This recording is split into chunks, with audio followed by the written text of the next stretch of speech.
into positions of hopelessness and helplessness. The government gives them the drugs, builds bigger prisons, passes a 3-strike law, and then wants us to sing God Bless America. No, no, no.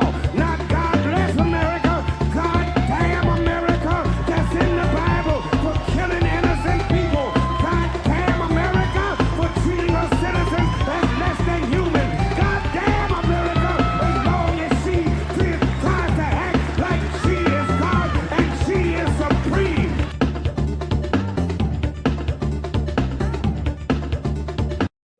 Well, how do I say this for St. Patrick's Day? Hoity toity toy, slancha, and I don't know how you say welcome in Irish gibberish, but Top of the morning to you. top of the morning and come on down. I guess I'm doing this because it's St. Patrick's Day. Up top the of raw.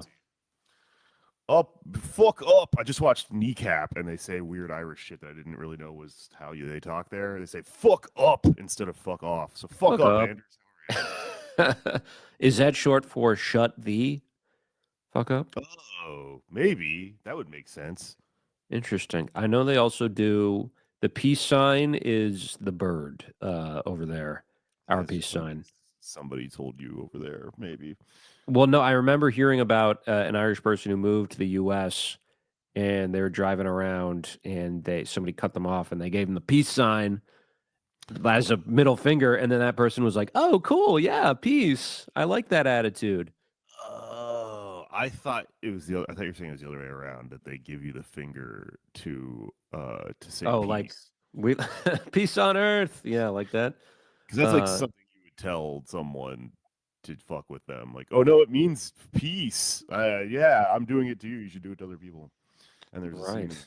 movie where a woman gives the finger to one of the guys. So for a second, I was like, oh, maybe that she was saying peace to him. That's Anyways, when they were signing the peace agreement in the 90s that they had middle fingers, and that's probably what they said after the fact. Oh yeah, that meant we're for peace. if you think about it, the peace sign is just the middle finger with an extra finger. Huh? True. Chew on that for a while. You know? Hello, everyone. Yeah. Welcome to Pod Damn America, the Irish Republican podcast this weekend. I'm Jake. That's Anders Lee. Anders fucking Lee here. Anders James McGrain Lee, my full name, which is half Irish. I wish I had an Irish first name instead of a Scandinavian one because it just seems like a cooler ethnicity to me. I think it is. I think when I was younger, I really didn't buy when people would play up their Irishness as like, oh, it's just like being black or whatever, because there's a bit of a stretch. People do it with that in America. But the more of a nerd I've become, the more I've really appreciate the actual struggle of Irish people. It's really hilarious that the only one type of white person got colonized and then just created this confusing situation Right. in the United States. Yeah. I mean, not to go into routines here, but I do have a theory about Irish Americans. There's an inverse relationship between how Irish you are and how much you like to talk about being Irish. Yeah. So I'm like, if you're like Joe Biden, you won't shut the fuck up about it. He's like a seventh Irish or something like that. I am half Irish, which just means I think I get to be rude to English people. I think, yeah, that tracks. I think you should do that. You're a full half. I'm a full half. My mom is full on Mick, and she doesn't know. Like I'll always ask. Growing up, I'd be like, "Well, is this an Irish thing? Are we like this because we're Irish?" She's just like, "I have no idea." She like when she met my dad's family, they were like, "What are your Irish customs?" She's like, "We don't have any. I'm from." Like my grandfather would always say, "We're not Irish. We're American." Which I don't know if they the lore is with a lot of Irish American families is that we were told Irish need not apply. There was like job discrimination, and that's why my grandfather had to be a cop, for instance.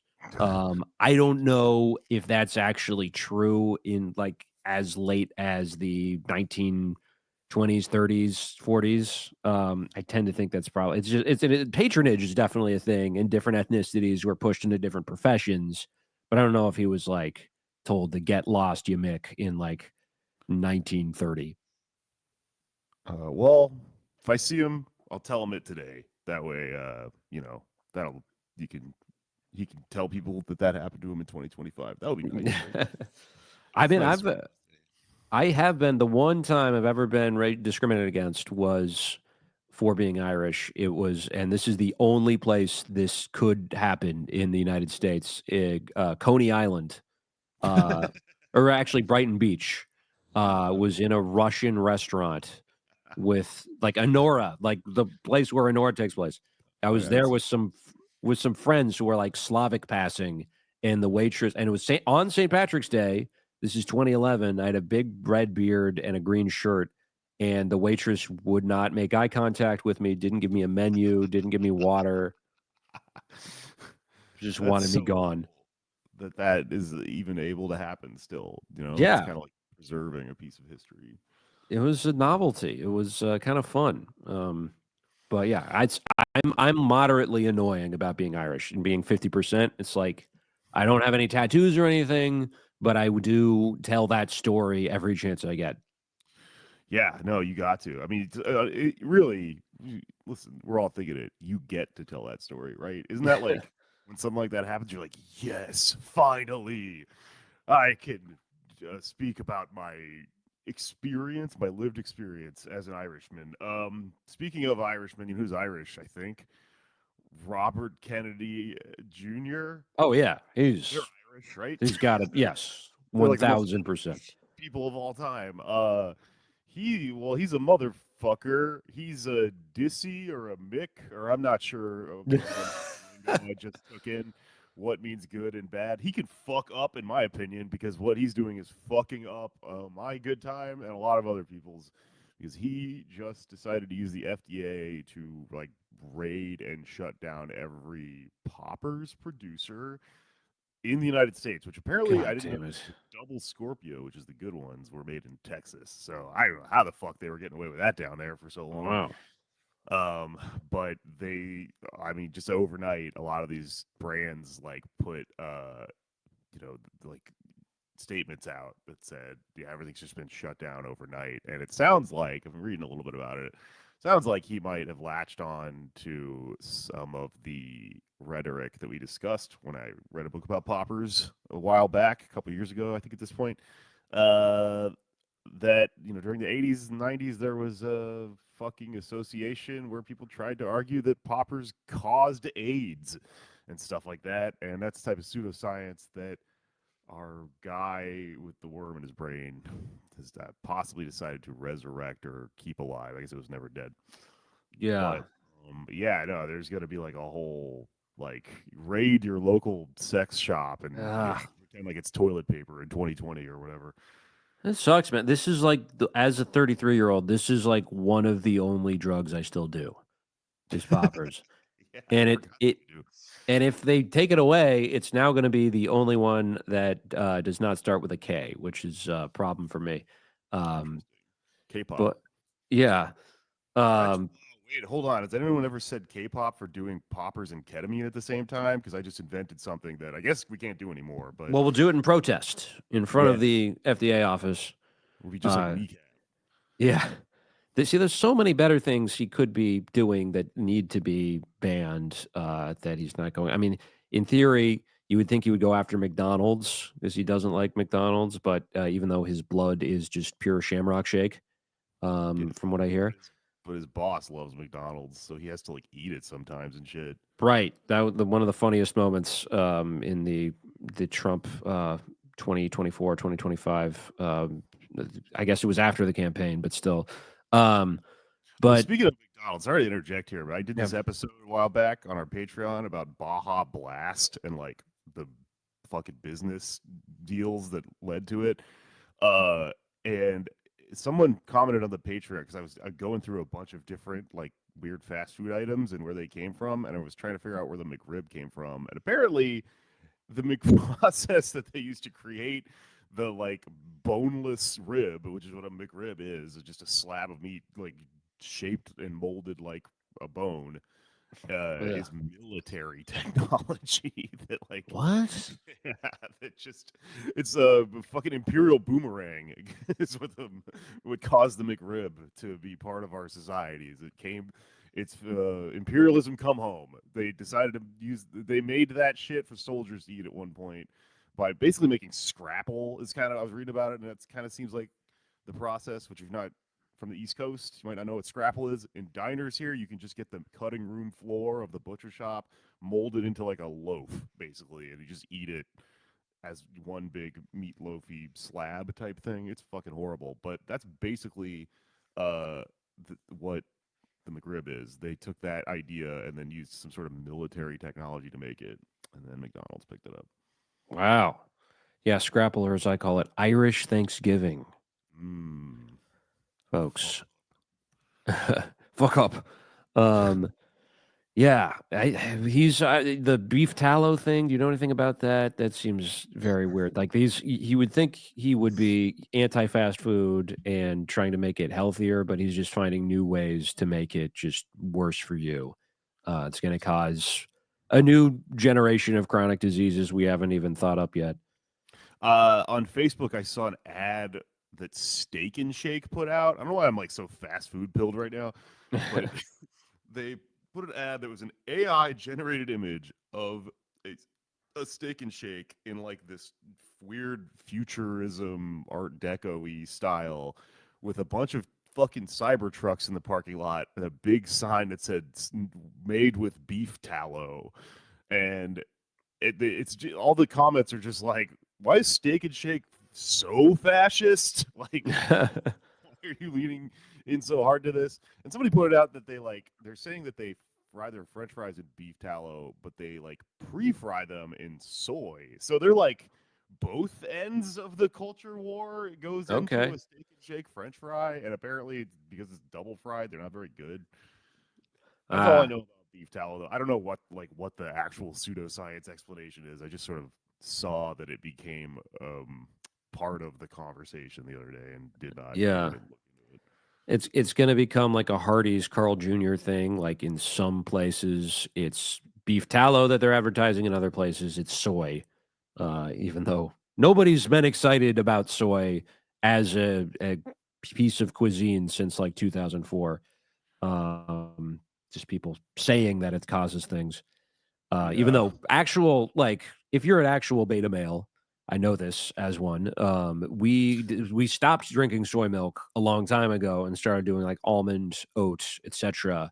Although I have heard and noticed soy is making a bit of a comeback because the idea was at first it's like, oh well, this isn't dairy and dairy is really bad for you, which is true. But then eventually it's like, well, then we should be drinking like a nut milk, which has like good fats in it and shit. And soy is just kind of an empty calorie. Whereas now some people are saying actually soy all along is much healthier for you than just milked almonds or oats. Um, it's like eggs. Are they good or are they bad? I yeah. feel like the really cheap school lunch burgers I grew up on were like made of soy. I guess at some point when someone told me there's no meat in these, so like if anyone's vegetarian or whatever, you can eat these because they're just like soy. And I turned out fine. Wait a minute, maybe the fascists are right. I turned out a lib cuck. I'm reading a little bit about the fucking McRib thing. I'm sorry to keep bringing this up, but I have obsessed with it. So it says that food scientists at Natick Labs, like a guy named John Seacrest, developed a process to flake and shape meat scraps, adding salt and other ingredients together to create a glue-like substance to hold the meat together. And they referred to this as developing quote unquote fabricated meat, which is a thing that people are actually trying to make lab grown meat, which these people are against. So they're Mm. fine if it's fabricated from the scraps of other meat, but not if it's grown from stem cells or whatever the fuck the other thing is. Yeah. Why aren't they for that? Man, I don't know if I want them to be doing lab meat though, in the same way that like electric cars now are like a right wing thing culturally and has to make like it leads you to question like, is this actually helping the environment? And they're gonna find a way to fuck up cell meat, I bet, and make it like harvest it from poor people or something. Yeah, they'll figure out a way to make it bad. I believe Yeah. that. Yeah. Teslas, yeah, very not good cars. Um well, we're talking today after a big fracas in Washington over the budget, the Republican budget, which is an austerity budget, does retain defense spending, even ups it by a little bit. But the goal, as they've outlined, is to cut overall spending by 1.5 trillion over the next decade. And they definitely want to go out after entitlements, which do not affect, like they're self-funded, but they're cutting, all kinds of good stuff that people need. Um, and the Democratic Party has essentially allowed them to do that and pass this budget because there's this thing, as people know, about the filibuster, which is a bad mechanism, right? It shouldn't be there in theory. It is undemocratic, but so is the Senate at large. So in a way, if you wanted to be a real ideologically consistent lib about it, you could say like, oh, we should get rid of the filibuster now that the Republicans are in charge, but they're going to do really bad stuff with it. So I don't think you can like bend to that argument right now. If we use the filibuster to get rid of the filibuster, Oh, you know what I'm that'd saying? be interesting. Yeah, and prove your own point. But, like, this is why I should not be allowed to do this because I'm being so obnoxious right now. It's an Irish American senator showing off their shamrock tattoos, for Yeah, 8 hours, 16 hours on end. and the Um, peace sign at all of them. yeah, but Schumer, I believe, is fairly institutionalist. He is for the filibuster, and even he cannot be brought to uh, to stop this budget from passing. In order to override the filibuster, you need 60 votes just to vote for cloture, just to get it passed, get it to an up or down vote. And Schumer, along with 7 other Democratic senators, broke ranks and said, okay, we don't like this budget, but we are going to vote it through, and the Republicans can essentially implement it, even if we are going to vote no on it. Um, and this was, uh, I don't know how anticipated this was, but it happened pretty quickly. And their rationale was that we don't want a government shutdown. Kristen Gillibrand, who's the other senator from New York, was screaming in a caucus meeting. Just you could hear her from outside the meeting room, which I don't think is unintentional because they know who's outside and it's the press. And she's trying to, I don't know what she's trying to do at this point. She was just reelected, but they believe firmly that the uh, Democrats should just kind of let Trump stumble and screw up the economy, and then that will redound to their benefit eventually in 2026. The And Democrats are accelerationists now. That's cool. yeah, no, they very much are, and they've always. That's why it's like such a silly debate. Like, are you an accelerationist or not? Like, everybody is in some cases, and this is a case where Chuck Schumer is willing to say, "Yes, we'll let this awful, awful Republican budget pass, and in exchange, it's going to make Trump really unpopular, and it'll help us win." Um, which, if when people say the same thing about the presidential election, they're an accelerationist. But when Chuck Schumer says it, oh, he's just a good gamesman. He's just politically strategic. It's pragmatic. It's pragmatic. And I mean, maybe there is something to be said for that, but it strikes me as definitely not something you want to like transparently admit to the public that you're making a bad thing happen, you're letting a bad thing happen for political reasons.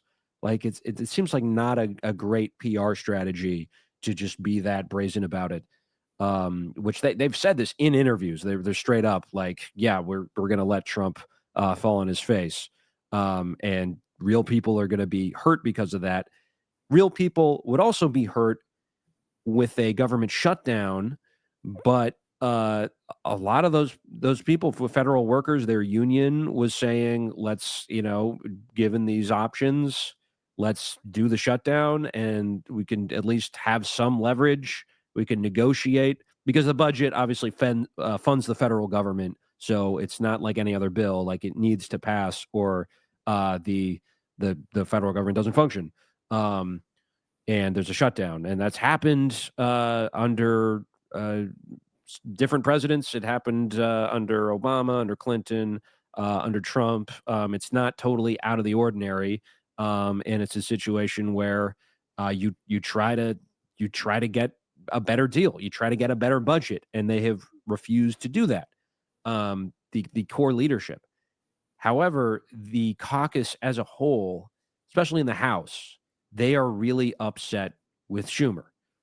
Even moderate Congress people from swing Trump districts, in some cases, are saying like this guy needs to go. There was one report that they were ready to cut checks for AOC in like Virginia.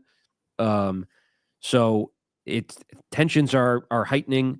Hakeem Jeffries, also from New York, is obviously the House Minority Leader, and he said, next question, when he was asked about Schumer stepping down, or if they needed new leadership in the Senate, and he was against folding as well. You know, he's in the House, not the Senate, but it's not a very popular thing to do among Democrats, and they're filling up their voicemail boxes in DC. Schumer, I think for a point on Friday, if you called, like they just disconnected the phone because so many people were mad and yelling at him.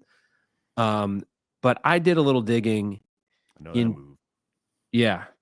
I Schumer did a left us on red. Oh wow, he's using do not disturb mode right now. Oh, he's probably sleeping. Yeah. If things are bad enough with your ex, sometimes you just throw it into the river, which is kind of what happened here. But I did a little digging into why Schumer is like this. And to understand him, I mean, he came up during sort of the neoliberal turn and is just not accustomed to not trying to meet the Republicans halfway. That is in his political fabric, even though he is from New York, which has been a Democratic state for most of his political life. He still believes in virtue signaling, essentially, that he wants to work with Republicans and negotiate with them, even though he could have done that. He could have had an actual negotiation if you shut down the government, but he refused to do that. And I was not aware of this until today, but he had a book come out in 2007, Positively American, and it was there's a profile done of him in the New Yorker that year, and the public learned from this book that apparently Chuck Schumer has two imaginary friends. These are people from Long Island who are middle class, and they advise him on all manner of middle class concerns. And their names, this is fitting with St. Patrick's Day. Originally, they're from Long Island, these imaginary people. Originally, they were called the O'Reillys. Joe and Eileen O'Reilly. And then his publisher said to Chuck, we should make them more national, quote unquote. Wait, what? Yeah. Make them. Aren't you concerned that he's talking to invisible people and he's in charge of decisions? Right.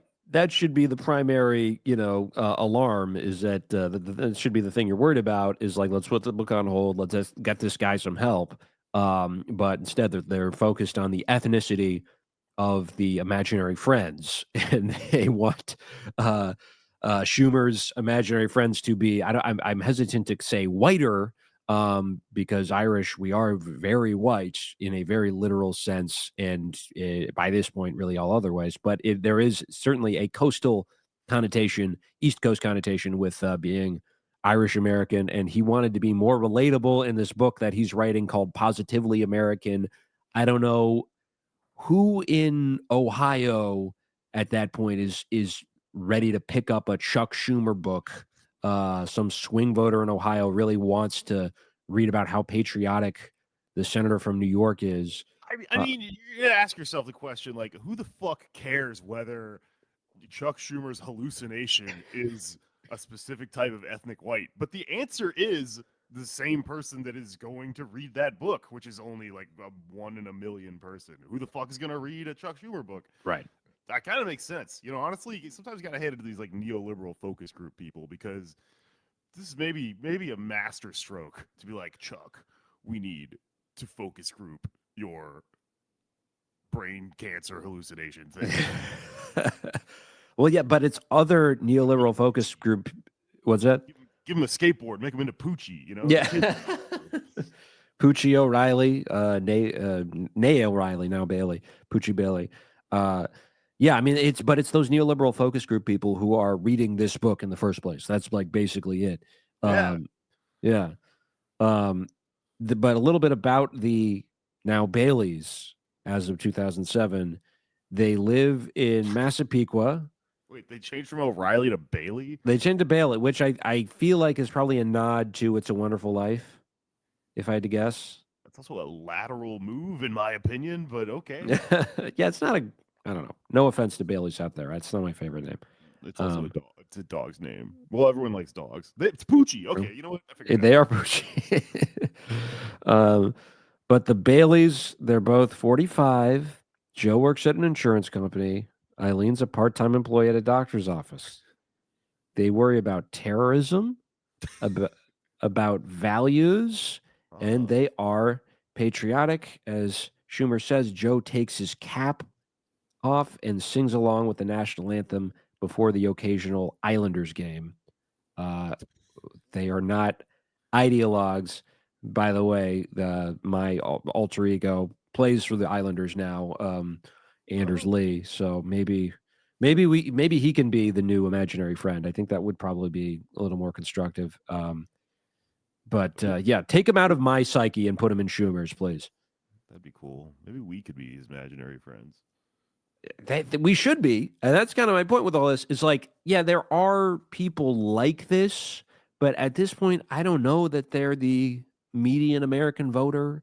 And there's just so many different people in America, let alone New York, that like, why are you focused on these guys? They're traditionally these are who Democrats and Republicans try to appeal to. These are the people who turn out and vote. This is kind of who politics in America is for. And they don't have to appeal to the general population. They first of all have to appeal to donors.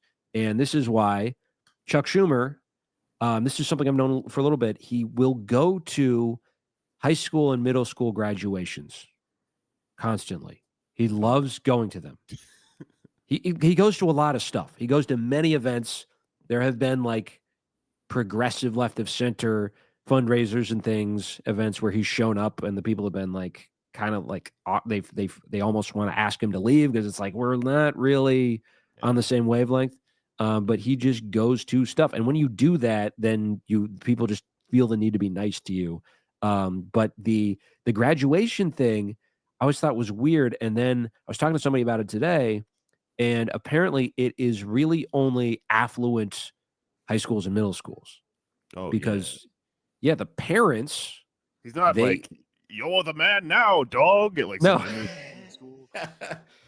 That would be a good career path for Chuck Schumer. I really hope he gets forced out and then goes Finding Forrester mode and just shows a young man in the Bronx, I guess, how to be a politician or how not to be a politician. But then at the end of the movie, we realize that the young man was a hallucination the whole time.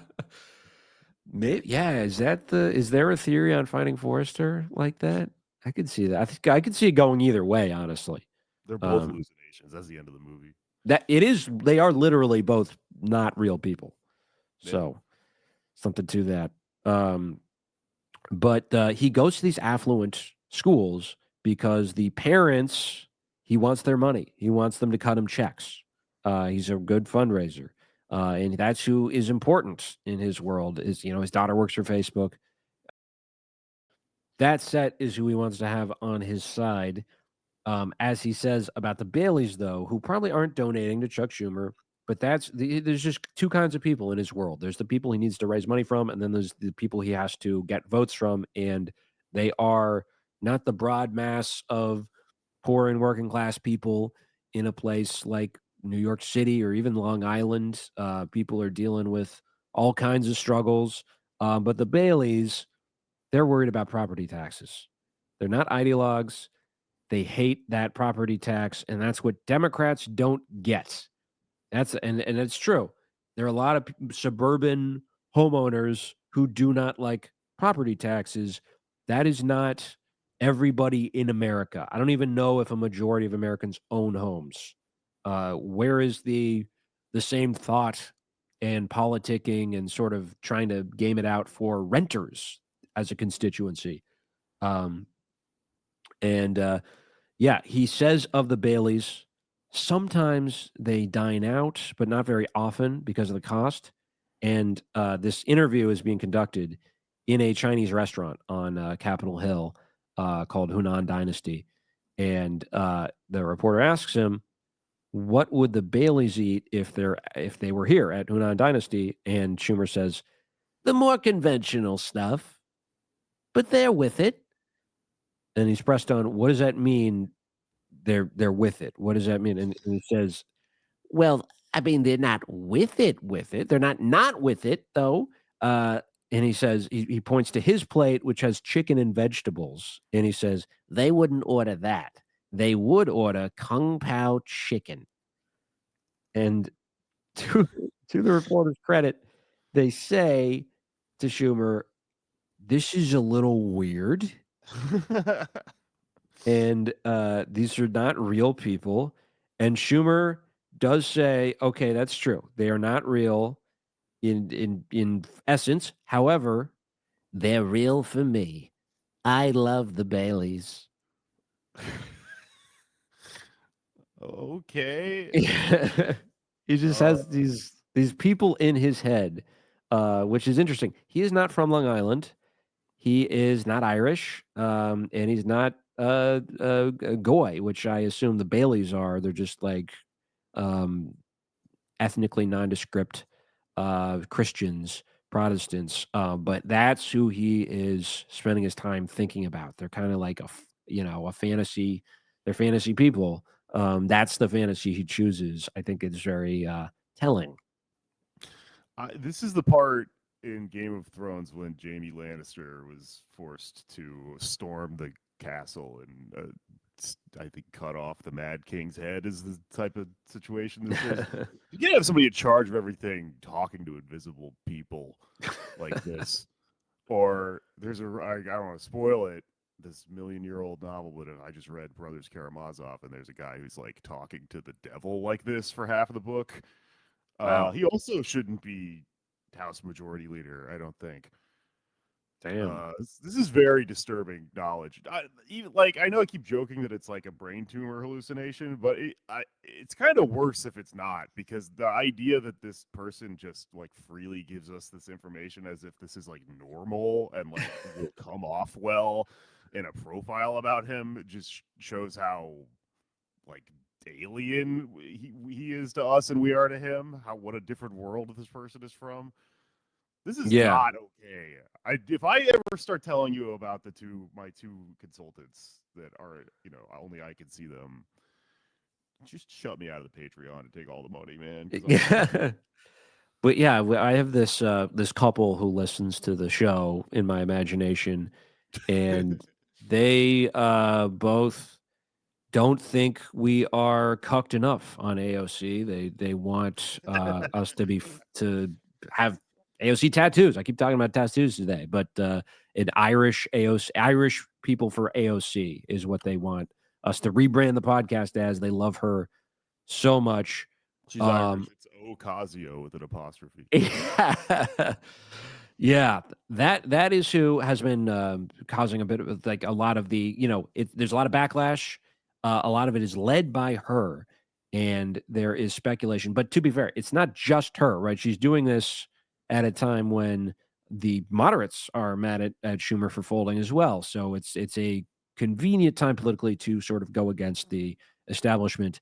And that has led to speculation that she's going to challenge Schumer in 2028, which is the next time he's up for reelection. I don't even know if he's going to run at that point because he'll be so old. I saw him once in person, was working at a movie theater on the Lower East Side, and he was not looking good. And this was like 2013, and he's been elected, I think, twice since then. So Bailey's with him. well, they were. They're always with him. Which, by the way, I forgot the best part, which is he met actual Baileys from Nassau County, and they, I guess, they found out about it, or maybe they bought his book and were like, "Oh, whoa!" But they talked to him, and he was like, "The wife, she was very nice, but the husband." God, what the fuck, dude? The husband, he was a Republican. And remember, the Baileys are swing voters. They're independents. And the husband, swing a lot of things. yeah. Well, tell you. there might be an indicator of swinging in this last detail because the husband, Bailey, had a goatee. Oh, And God. and Chuck Schumer says, Joe Bailey would never have a goatee. Yeah, no, not Joe Bailey. Oh no, okay, the real guy had a goatee. I thought you meant Yeah. the imaginary one. Because if it's Right. the imaginary one, he's like from an alternate universe. Real Republican with a goatee is just a really angry guy on Facebook, wraparound sunglasses and shit. That Yeah. totally checks. Yeah. I'm sorry. This whole thing has been making me think about fucking old Greg from the Mighty Boosh. Every time you say Bailey, Oh, Greg. Yeah. out of my head there. Bailey's. It's old Chuck. It's old Chuck. And Old he's Chuck. Like, Bailey's. Yeah. This is the Bailey's. So yes, some speculation. AOC will challenge it. That's a long time from now. There's some speculation that she'll run for governor. Which some speculation in a couple of tweets I saw. But that would be, I don't know how definitely better than many of the alternatives. I don't know if she would get a DSA endorsement for that at this point. But this would potentially lead to a really funny scenario where Cuomo is the mayor and she is the governor, which would be hysterical. But in any case, New York in the news a lot. Unfortunately, the people we send to Washington suck. Honestly, worse than a lot of other more moderate states. And this is the subject of this is the location for a lot of legal dramas. How many cases is the Southern District of New York handling? It's like so many things are happening in that courtroom. It's the same cell. It's like Luigi, Diddy, fucking whoever the fuck else got arrested last week. Trump. Trump was there over the summer in the Southern District. It's like a who's who of legal cases, really, that they're handling. I thought I had been in the same jails as a bunch of these, but then I looked into it, and they all get arrested in Manhattan, and I was in Brooklyn. Yeah. Bummer. I Too can't bad. write a note on the wall and have it passed off to Trump or whatever. But yes, obviously the first time we've recorded since the Mahmoud Khalil abduction by ICE, and a very scary situation. Well, don't worry, because it's precedented. This has happened before. Not quite exactly, but I learned something interesting recently that I think sets us up nicely, that will make us all feel better in the sense that nothing is new and everything has happened before, and it's happening again. This is shared on Twitter and Blue Sky by a friend of the show, Dave Anthony. It's a clipping from the New York Times from Friday, September 25th, 1936. Columbia hears plea for expelled student. So this guy named Robert Burke and three other members of the American Student Union. I guess Robert Burke was the only one who was expelled. He was expelled in June for leading an anti-Nazi demonstration. That says last May at this point, so I guess it was 1935 when he was expelled, addressing a gathering of 500 students. So they have a long history of expelling students that organize against fascism. He apparently organized an anti-Nazi picket and a mock book burning to protest the actual book burnings that were happening in Nazi Germany because his college was doing business with the fucking Nazis in the 30s. And this is kind of interesting because you hear a lot of a lot of stuff about Nazi Germany because of America's sort of like timing with pivoting from being fairly pro-Nazi to getting in the war. There's like a retconning where U.S. history is like, oh, we were always against it, and oh, no one even that all just happened all at once. But in the 30s, like the good decade before, I guess the decade before the end of the World War II, but years before the United States entered World War II, um, students who were in unions and who were members of communist groups were protesting fascism before the fucking state was at colleges, just like it's happening today. And he was not abducted because there was no ICE back then, but he was fucking expelled from Colombia. So, time, flat circle, all that shit. Yeah, and that's been an interesting debate with all this that I don't know I can really come down on either side. Is this fascism yet? Because this is definitely a new escalation in modern history, but not totally unprecedented either, and not really an aberration from the system we've had all along. But maybe it is. I don't know. But we are gonna, We've had that yeah, kind of circular, kind of spirally conversation on the show before. So it's both and it's neither. But like, right.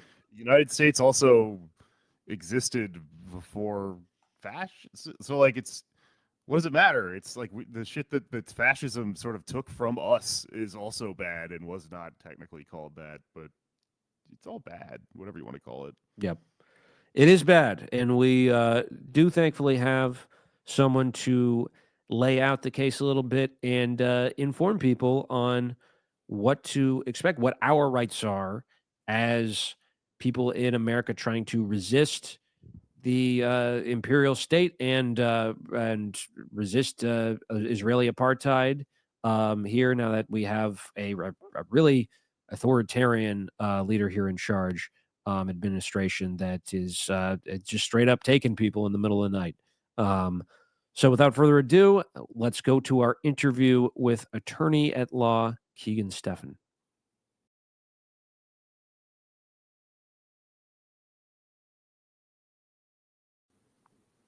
We are now joined by Keegan Stephan, who is a civil rights attorney with Beldock Levine Hoffman. Keegan, thank you for joining us.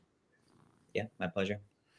And you've been around for a while, taking on cases for activists on the left, and just wanted to begin with, what is your initial reaction, or what was it, to the abduction, really, of Mahmoud Khalil? It is pretty shocking, even all things considered. Sort of, even considering how bad Biden was on Israel and Palestine and the protest, even considering how bad New York Democrats were, even considering how bad colleges were, which is something I've been sort of deeply involved in litigating, and even considering the sort of pivot to Trump. I don't think many of us were expecting this.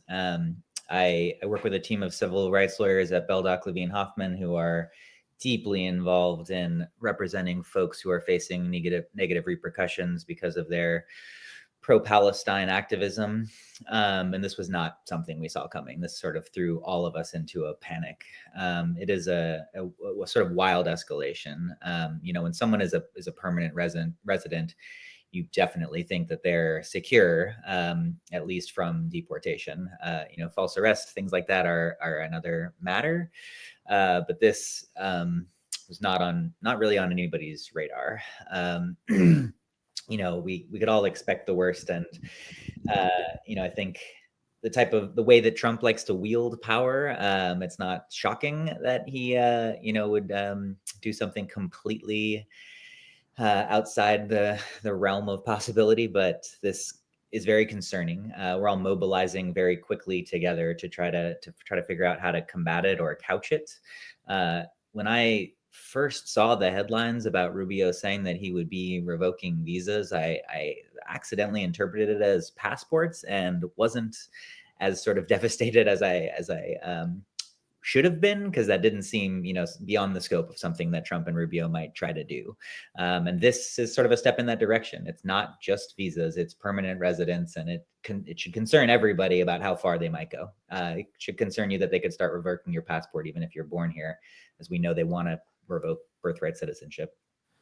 Right, and as you mentioned, this is it was surprising because they chose somebody who doesn't have a very tenuous residential status, and also someone who has not been accused of any property destruction, any violent incitement. What do you think their rationale was for selecting Khalil instead of someone who the mainstream Democrats in this case would be? Now they're put in kind of an awkward position because this guy has broken no laws. He's here fully legally. Why did they choose him and not someone who's in more of a tenuous position? I think that they are probably trying to test the scope of their power. It is, he was a public figure. He was someone who everybody saw as a spokesperson. He was a negotiator. That's part one, but they certainly could have found someone involved in protests who had committed a crime, who had a green card, and then used that as a easier way to deport someone. This does seem like a jump. Just going after a figurehead and doing it using a very obscure provision of the law that is not really used, that as written would seem to give them the ability to deport anybody who they think is bad for sort of representing America's politics abroad. I do think, unfortunately, the Democrats haven't rallied around him in the way they should. They are condemning that Trump is going too broadly, but they're simultaneously, saying that they don't agree with his politics, or regardless of his politics or whatever, which it supports Trump's idea. It supports the Republicans' idea that they should be able to deport this person because of bad politics. By conceding that these are bad politics, or did a bad thing by having these politics, it helps Trump's argument fit the letter of the law, which is they can, revoke someone's status and deport them if they think that their politics are incompatible with our standing in the foreign arena. Right. I think the exact language is if someone who would pose a threat to or someone whose speech would have foreign policy consequences for the United States. There's kind of this obscure, I guess it's a statute where the Secretary of State has historically been allowed to remove such a person. But what is the history of that law, and when was the last time it was actually utilized? Yeah, it's part of the enormous law, the Immigration and Nationality Act, which still governs basically all immigration law. And it gives it, all of immigration law gives a huge amount of power to the executive branch. They, the statutes are derived from Congress, but within the Constitution, it's pretty much cabined to the executive. All these laws are incredibly broad, and this is an example of that.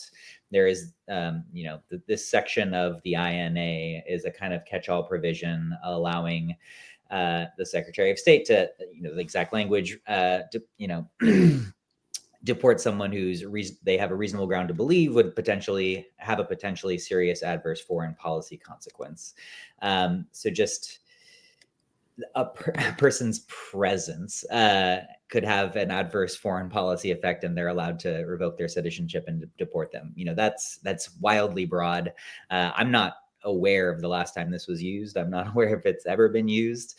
It would seem like a much more specific, articulatable reason would be necessary for this type of action. In the criminal context, you obviously need individualized probable cause that a crime has been committed or is about to be committed to detain somebody. Here, just saying their presence gives you a reason to believe that there would be an adverse foreign policy effect is far short of that, and is a very subjective opinion, which makes these very hard to litigate, which is a big part of it. When you go to a court and you say like this shouldn't happen, the court has to say whether or not like it's legal, like just if it fits within the letter of the law, which is why again, like Democrats ceding that there's any sort of problem with his speech is such a huge problem.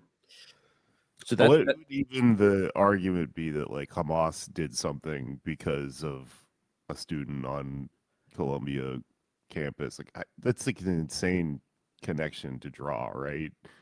Like even legally after the fact, if you have to try to prove this, it doesn't make any sense. He would be able to empower a foreign. It's just too abstract of an idea. Yeah, I agree. The government hasn't really had to justify itself yet. The litigation is all currently about jurisdiction, which is a little bit in the weeds, but is a really sort of horrible result of very bad Supreme Court decisions over the years that have been cabining and further cabining habeas corpus. Do you guys want me to get into that? yeah, please. Okay, so habeas corpus is a very sort of basic right that was ingrained in the Constitution and then solidified by statute, that specifically means bring me the body, produce the body, and it's sort of a way to get into court to challenge any unlawful detention. So if you're being unlawfully detained, you file a writ of habeas corpus saying like the way I'm being held is unlawful, and over the years, it was used for a broader and broader sort of swath of things. Originally, it would have just been for like a wrongful conviction, but then it was things like this, like I was detained under an immigration law unlawfully, or my conditions of confinement are unlawful. I'm not getting sufficient medical care. So, you could get into court to argue other aspects of an unlawful detention rather than just like wrongful arrest, false arrest.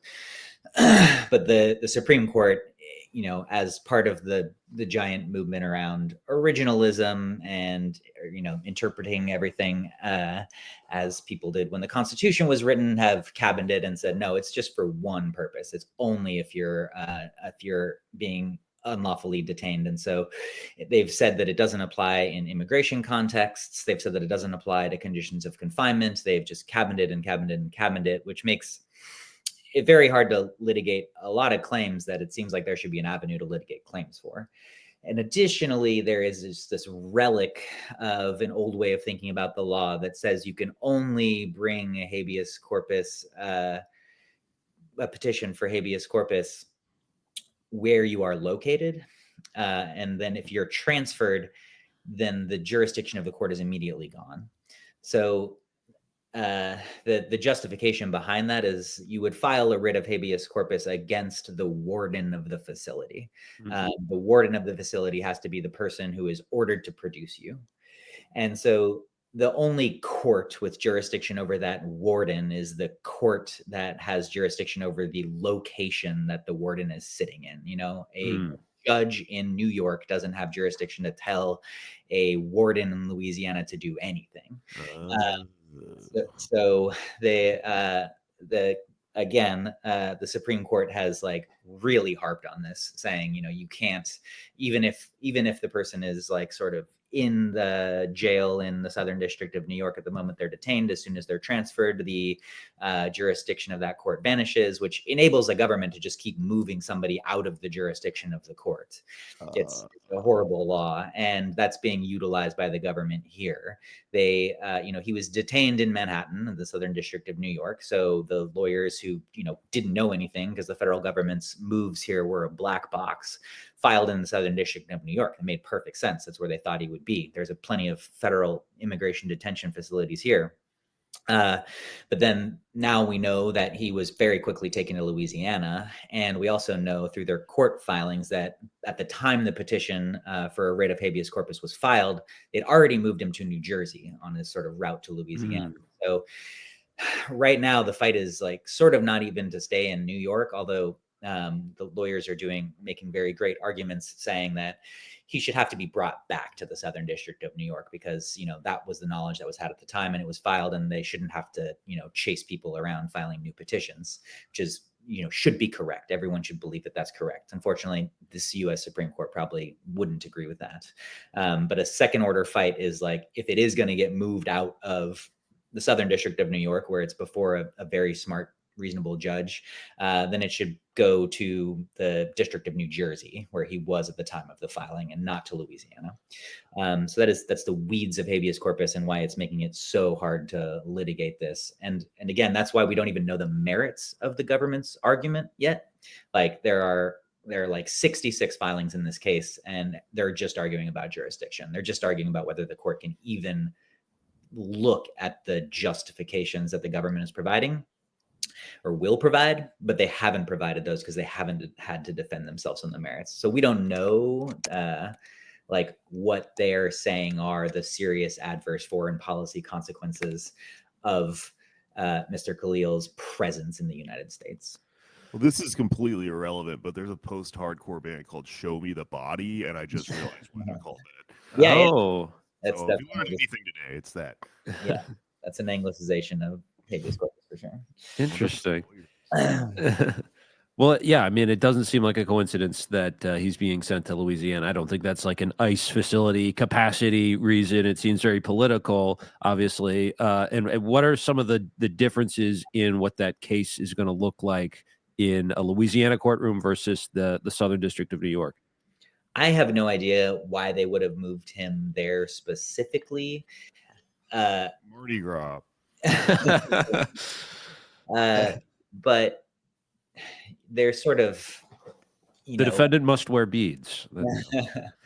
there's definitely, that's the pool of judges there are more conservative, sort of writ large, than the pool of judges in the Southern District of New York. Yeah.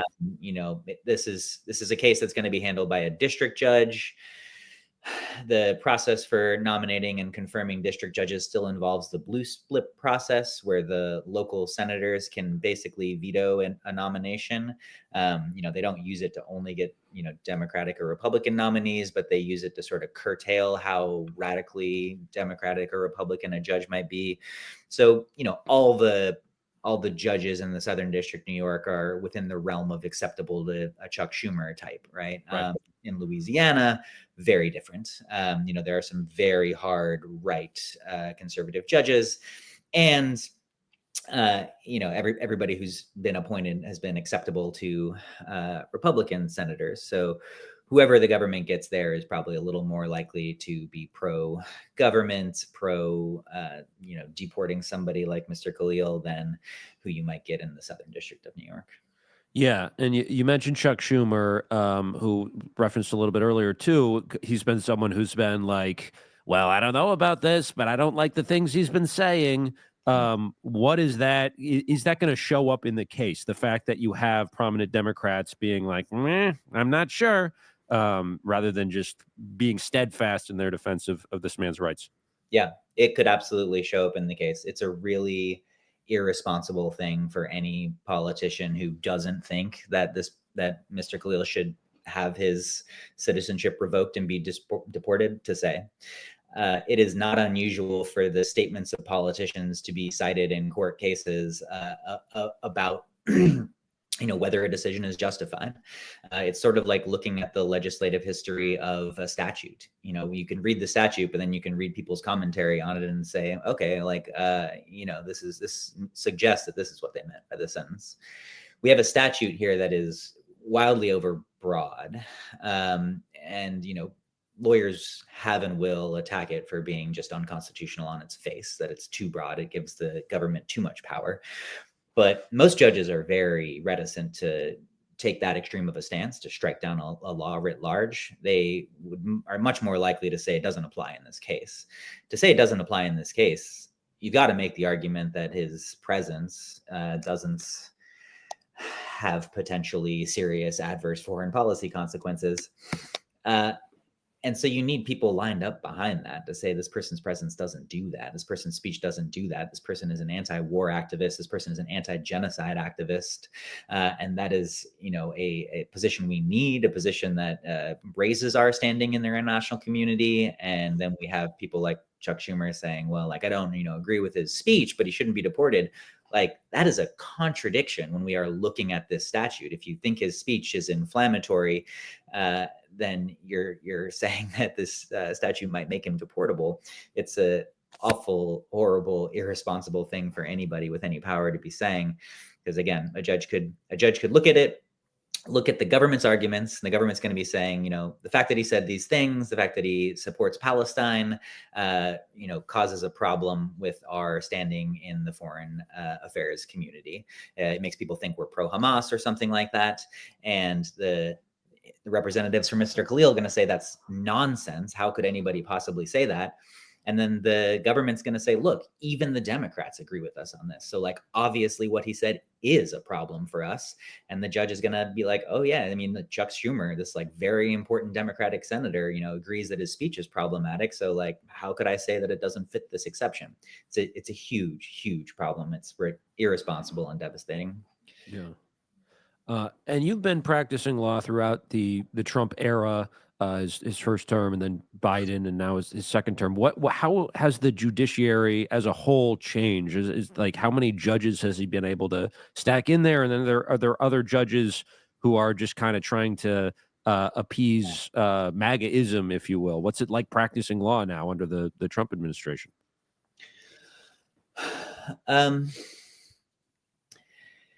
Trump got to appoint an enormous amount of judges. A lot has been made of his Supreme Court judges, wildly disproportionate to other presidents because of bad politics on the part of the Democrats, and for other reasons. He also appointed a huge number of circuit court judges who write the law. I think an underexamined aspect of his judicial appointments are just how many district court judges he appointed. It's sort of wild to practice mostly in New York. I mostly practice in New York. I mostly practice in the Southern District and the Eastern District. And every time I'm before a new judge, I'll look at their bio, and it's pretty shocking how many were appointed by Donald Trump. So we've got Trump judges across the country. There is absolutely variation based on where they are. A Trump appointed judge in the Southern District of New York isn't going to be the same as a Trump appointed judge in Louisiana. But all of them are, they're going to be conservative. They're largely going to be Federalist Society approved. They're largely going to, focus more on legal frameworks like I was describing earlier, originalism, original interpretations of the Constitution. But that lends itself to the conservative view. That lends itself to them being able to say this court has no jurisdiction because the person got moved, when like any reasonable, interpretation of what something like habeas corpus should do would not follow that rule. So yeah, Trump judges are by and large less likely to view the world in favor of civil rights attorneys. When I see my case hit the docket, I'm happy if I see someone who has a background as a federal defender or a civil rights lawyer, of course, and not someone who is a Federalist Society approved person who's going to interpret civil rights statutes super narrowly. Yeah. And with this case in particular, there's a lot of speculation that it will head to the Supreme Court.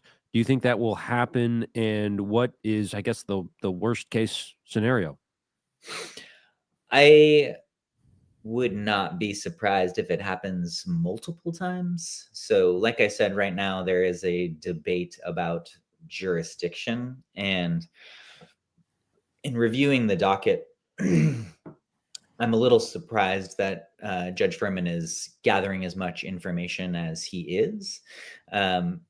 And I, suspect the government is going to try to file stays and say that he shouldn't even be considering any of this information, that like he, baseline just has no jurisdiction to be asking for further briefing on statutory interpretations of the Constitution, anything to do with the facts, that he should have to just immediately say this case is dismissed for lack of jurisdiction because the body is not under the custody of a warden who I have jurisdiction over.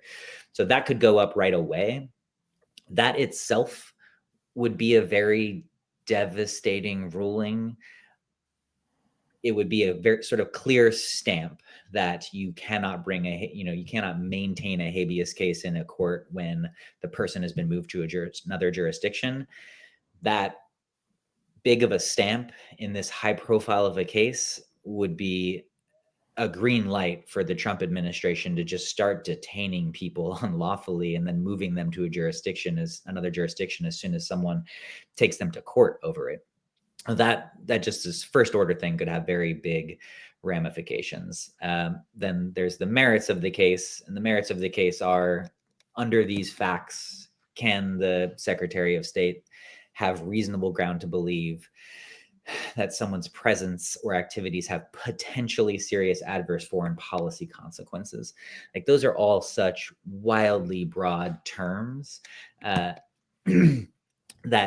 if the deportation is stopped, the judge is going to have to say, like, what this person did, doesn't even have potentially serious adverse foreign policy effects.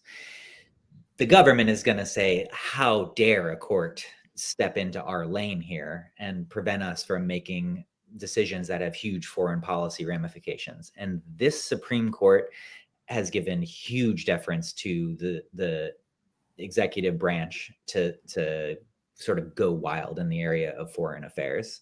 So they would be extraordinarily unlikely to second guess the federal government's reason for wanting to deport this person. They're going to say, like, that is just like within the realm of the executive branch. Judges cannot say that they don't have a good reason. Who are they to try to control the executive branch when it comes to immigration law? That is basically in the box for the executive branch in the Constitution and in statutes. And then we would have a decision on the books where the Supreme Court is saying you cannot look into the Secretary of State's reason very hard. If they give you a reason, then they're allowed to just strip citizenship and deport whoever they want. And with that decision on the books, it's obviously going to be a crazy time. It's a precedent. Yeah. Well, there is, I know in Financial Times, Edward Luce was warning about one potential outcome, that the court might uphold the law, which would give due process to citizens and permanent residents, but then the Trump administration might just ignore that ruling. What would happen in that event? I mean, in this scenario, is the Supreme Court saying it's unlawful? Yes, the Supreme Court. Yeah. Okay. I don't know. People say constitutional crisis a lot. That would certainly fit the definition. But I do think that is in line with how Trump operates.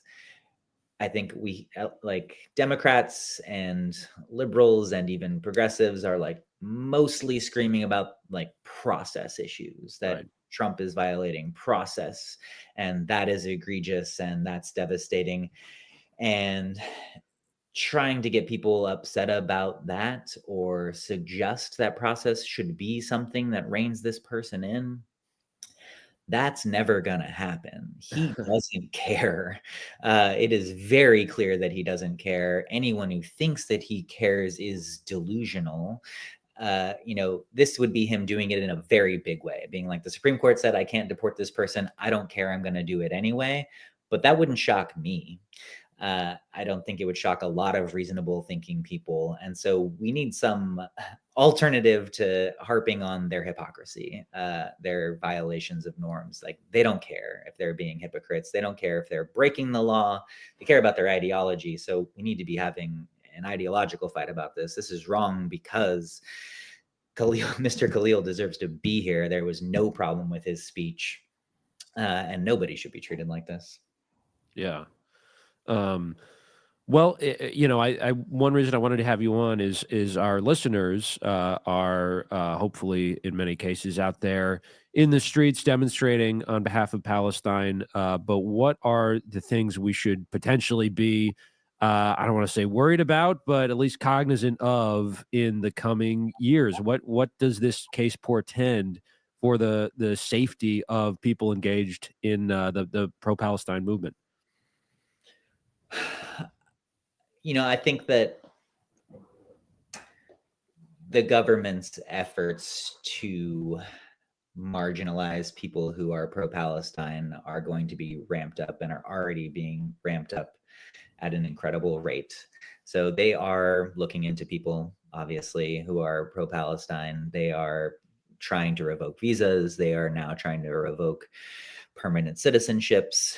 So people should be cautious. I think that now is a time to lean into mutual aid and supporting people as locally as you can, to doing the work in your communities to protect your communities. We obviously want to be engaging in direct action and protest and raising all of these issues on a global national level. I think it's got to start in your community. You've got to be protecting yourself and taking care of your people. And when you are organizing larger protests, you should be very cautious about the ways you're communicating. Use encrypted communications. Be smart about things. We don't need figureheads. We need sort of mass movements. And assess the risks and your risk aversion, because you should absolutely be aware that it's a very real possibility that there will be negative ramifications just for expressing your righteous political beliefs.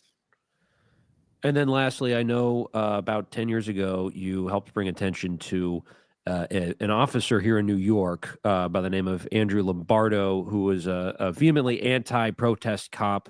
As far as you know, is he still serving in the NYPD, and has anything been done about this guy, which is, another thing to watch out for, at least here in New York City, where when you're demonstrating on behalf of Palestine, there are a lot of psycho cops out there.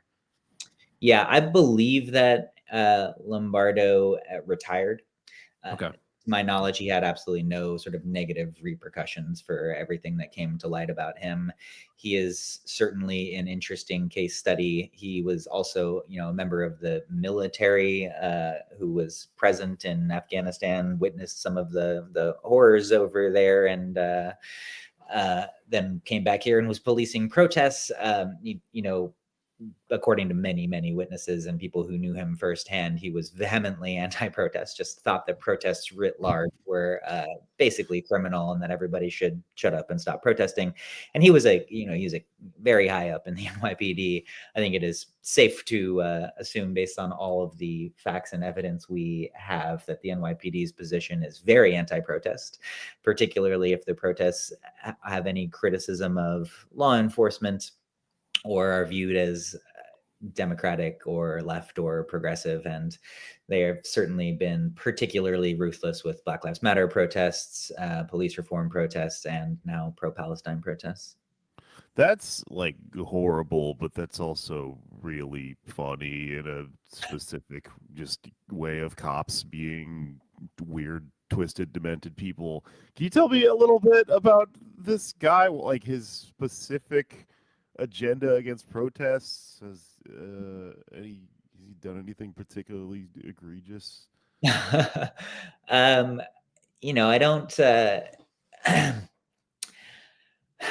I don't have any sort of like specific psychoanalysis of him. But I know that he took his desire to quell protests very seriously.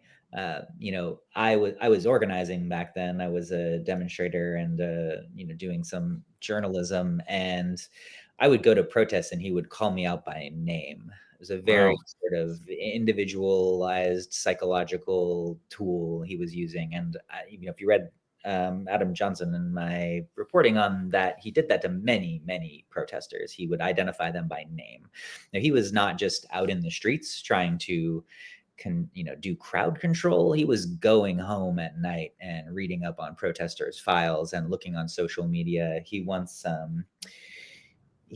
was filming him during a protest, and I was on my bicycle, and he was like, "Oh yeah, you work at that bicycle law firm." And I was working as a paralegal at a law firm that mostly represented pedestrians and cyclists. He like knew where I worked and was like making sure to let me know that he knew where I worked. He was sort of deeply invested in shutting down protests by any means possible. And I don't think he was an isolated incident. I think that's more the NYPD's culture than a bad apple. I see. Well, yeah, now there's a whole new crop of Andrew Lombardos out there in New York and elsewhere. People are at least hopefully aware of their rights when dealing with them. But Keegan Stephan, thank you so much for joining us. Anything you want to plug at the end here? You know, while I said earlier people should make sure to watch out for themselves and be aware of the consequences, I think it's more important than ever that people are plugging in and getting involved. It's like I've said, we're probably not going to win these battles in the courts. Even if we win them in the courts, the Trump administration might ignore everything the courts say. Like, this is a street fight. People need to be out there demonstrating and doing everything they can to create a mass movement. Getting people on our side, being vocal is the only thing we can do to curb the horrors we're going to see in the next 4 years. All right. Thank you again. Thank you both. Thank you. Okay, that was our interview with Keegan Stephan. Hey, everyone, isn't that a feel-good interview? Don't we all feel great going into St. Patrick's Day this Monday, or I think is when it is? So think about that when you're choking down your green beers and your corned beef and cabbage or whatever. That's the show for the week. Thank you very much for joining us. As always, if you enjoy the show, please consider signing up for our Patreon. It's how we bring the show to you with no ads, and how we live and how we have time to do all this research and get these really cool guests. And we make bonus episodes on the Patreon. We also have a video feed. If you're a video freak, you can watch us. Murray's on the feed all the time. It's really cool. And my other podcast, Why You Mad, is back. And I think that's it for me. I don't really have any shows coming up. Check out The Vanquished. We have a YouTube channel. It would be a big help if everybody went and subscribed to it and checked out some of our videos there. We also have a regular podcast feed and a Patreon. And you can follow me at Anders Lee here on social media. Pretty soon, I will have a very fun event that I will be announcing on social media and probably talk about a little bit on the show next week, involving, I guess, one of the villains on this show of ours that I may have done a Patreon episode about a few weeks ago. So check out me at Anders Lee here, and yeah, enjoy St. Patty's Day. Yeah, bottom of the morning to you. I don't know how you say goodbye in Irish. Oh, the Irish goodbye, which is where you just leave. That's what we'll do.